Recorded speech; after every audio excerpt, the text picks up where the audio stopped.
I want to tell you about someone. She's 28, smart, emotionally intelligent, the kind of person her friends go to when they need honest advice. She's been working on herself for years. Therapy, journaling, personality tests, the whole thing. She knows her patterns, she knows her triggers, she can name her attachment style, her Enneagram type, and exactly why she has trouble with authority figures.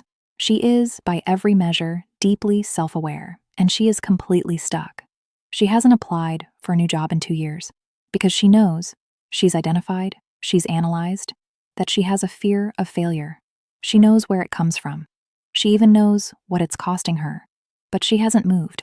She doesn't get into relationships anymore because she's too aware of her own patterns. She spots red flags in people before they've even finished their first sentence.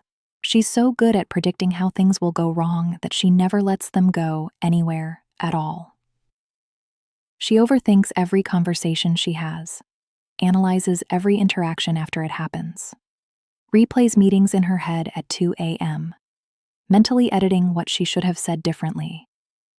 And here's the part that makes this really uncomfortable. She thinks this is growth. She thinks all of this analysis is her doing the work, but it's not. What she's experiencing has a name. And if you've ever felt like your self-awareness is running in circles, or like knowing yourself deeply somehow makes it harder to move, today's video is for you. Because self-awareness is one of the most powerful tools you can develop. But like any powerful tool, it can cut in the wrong direction. Let's talk about when that happens, and more importantly, how to fix it. Self-awareness has a dark side. Here's something the self-help world doesn't talk about enough. Self-awareness is almost universally sold as a good thing. Know yourself. Understand your patterns. Examine your life. And it is a good thing when it leads to action, growth, or genuine understanding. But there's a version of self-awareness that masquerades as growth while actually keeping you exactly where you are. Psychologists call it maladaptive self-reflection, and it's more common than you'd think, especially among people who are genuinely intelligent, genuinely motivated, and genuinely trying. The difference between healthy self-awareness and its dark side comes down to one question. Is your reflection leading somewhere, or is it just going in circles? Healthy self-awareness looks like, I notice I'm anxious before presentations. I understand why. I've worked on it. I still feel it, but I do the presentation anyway. Maladaptive self-reflection looks like, I notice I'm anxious before presentations. I analyze every aspect of that anxiety. I trace it back to childhood. I journal about it. I understand it completely. And I avoid every presentation I possibly can. Same starting point. Completely different outcomes. Today, we're going to look at 5 specific ways self-awareness can turn against you, and what the research says about pulling yourself out. Quick check-in. Before we go further, ask yourself honestly, is there something in your life you understand deeply but haven't changed? Keep that thing in mind. We're going to come back to it. Trap 1. Rumination. The thinking that thinks it's helping. Let me paint you a scene. It's Sunday evening. You had a conversation at work on Friday. Maybe with your manager, maybe with a colleague. It was slightly awkward. Nothing major. The kind of thing that, objectively, was probably forgotten by the other person within the hour. But here you are, 48 hours later, still in it. You've replayed it maybe 30 times.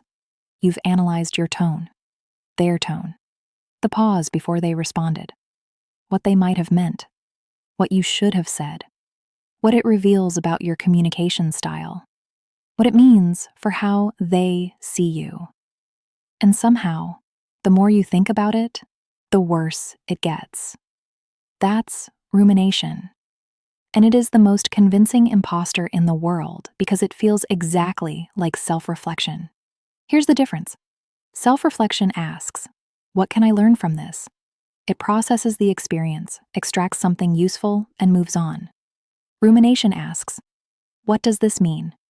And then loops that question forever without ever landing on an answer that actually helps.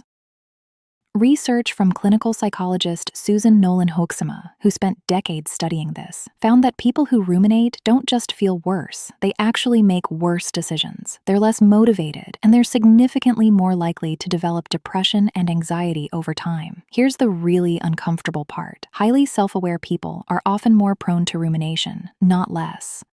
Because the same capacity that lets you examine yourself deeply is the same capacity that can trap you in an endless internal conversation that goes nowhere. Think of rumination like a car stuck in mud. The instinct is to gun the engine, to think harder, go deeper, analyze more.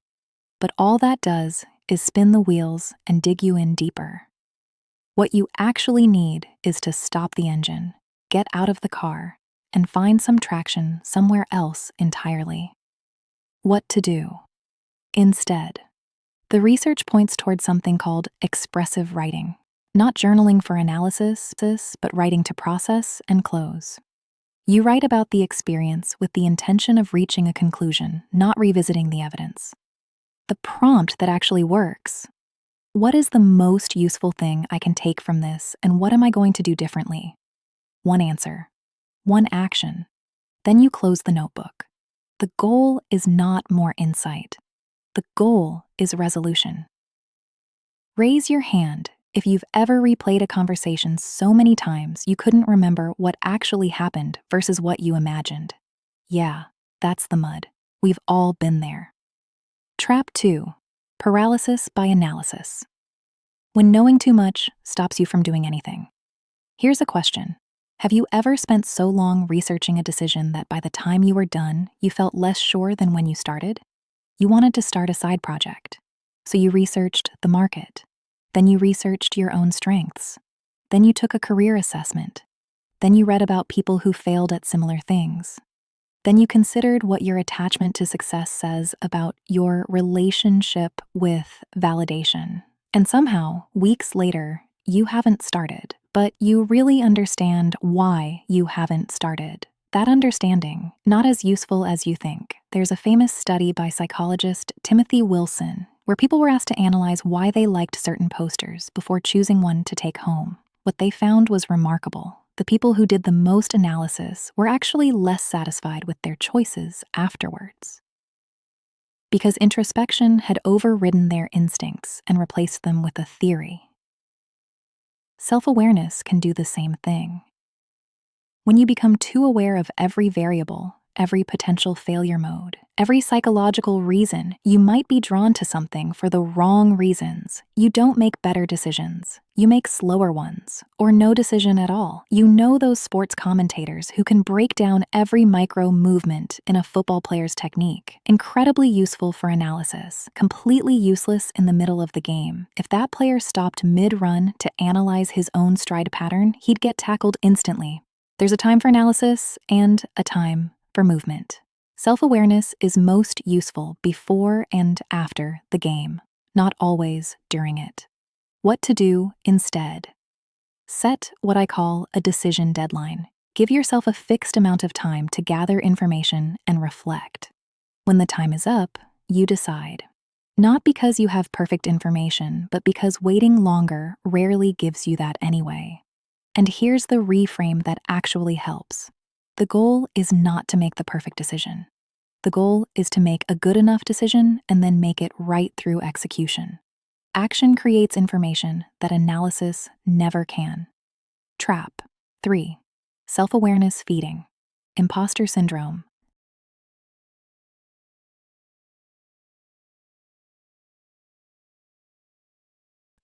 This one is sneaky because it looks like humility, it feels like honesty, and it is genuinely exhausting.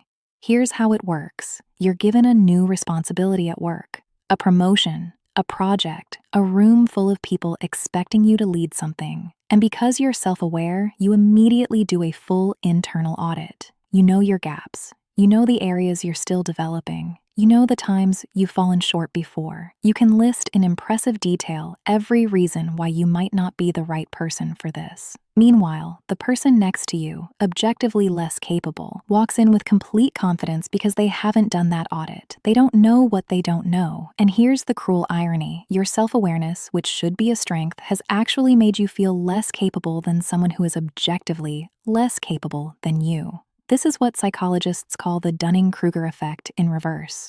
The original effect is about low-competence people overestimating themselves, but the flip side, which gets far less attention, is that highly competent, highly self-aware people systematically underestimate themselves because they can see their gaps so clearly. They know enough to know what they don't know, and they interpret that gap as disqualifying, rather than as the natural state of someone who is genuinely growing. Imagine two people learning to drive. One has never driven before and thinks it looks easy. The other has had a few lessons and now realizes how much there is to pay attention to. For a brief window, the beginner feels more confident than the student who is actually progressing. Your awareness of your gaps is not a sign you're not ready. It's a sign you know enough to know what growth looks like. What to do instead? When you catch yourself listing reasons you're not qualified for something, add a second column. For every gap you identify, name one piece of evidence that you've handled something difficult before, not to cancel out the gap, but to give your brain a more complete picture than the one it defaults to. Impostor syndrome isn't solved by more self-analysis. It's solved by action, doing the thing, gathering evidence, updating the story. Trap 4. Hyper self-criticism. When the inner observer becomes the inner prosecutor. There's a version of self-awareness that goes like this.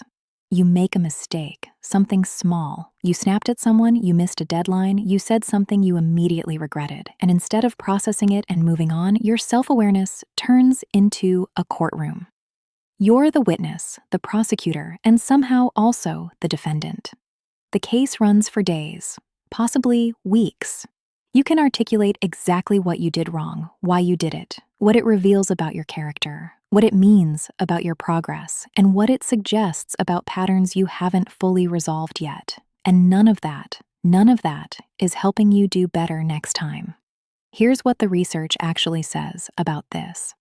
Dr. Kristen Neff, who has spent her career studying self-compassion, found something counterintuitive. People who are harshest on themselves after failure don't perform better. They perform worse. They're more afraid of failure, more avoidant, and less likely to try again. Meanwhile, people who process failure with self-compassion, who acknowledge what happened, don't catastrophize it, and treat themselves the way they'd treat a good friend, those people bounce back faster and actually improve more. Self-awareness without self-compassion isn't growth. It's just cruelty with extra vocabulary. Think about the best coach you've ever seen, real or fictional. They don't get in a player's face after a mistake and spend 45 minutes listing everything wrong with them. They say, "Here's what happened. Here's what we're adjusting. Let's go again." The inner observer you've developed through self-awareness should operate the same way, not to excuse mistakes, but to process them efficiently and move forward. What to do? Instead, next time you catch yourself in that internal courtroom, try this. Ask, if my closest friend had done exactly what I just did, what would I say to them? Then say that to yourself instead. It sounds almost too simple.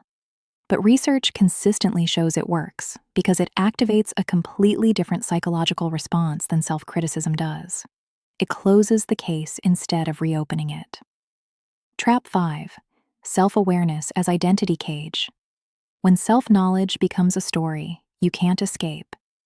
This is the most subtle trap of all, and in some ways, the most dangerous. It happens when self-awareness stops being a tool for understanding yourself and starts being a fixed story about who you are. You know the type of statements I mean.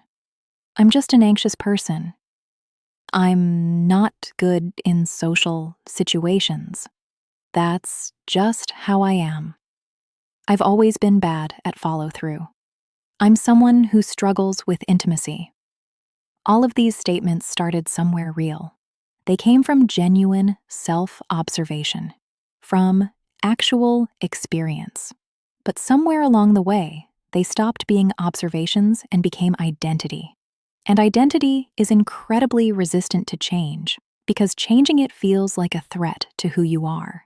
So instead of, I've struggled with anxiety and I'm working on it, it becomes, I am an anxious person, a fixed fact, something to work around, not through. Psychologists call this maladaptive self-labeling. And it's ironic because it often comes from very honest self-examination. The person really has looked at themselves clearly.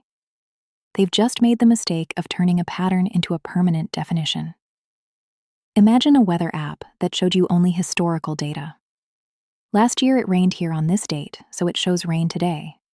No live data, just patterns used to predict a fixed future.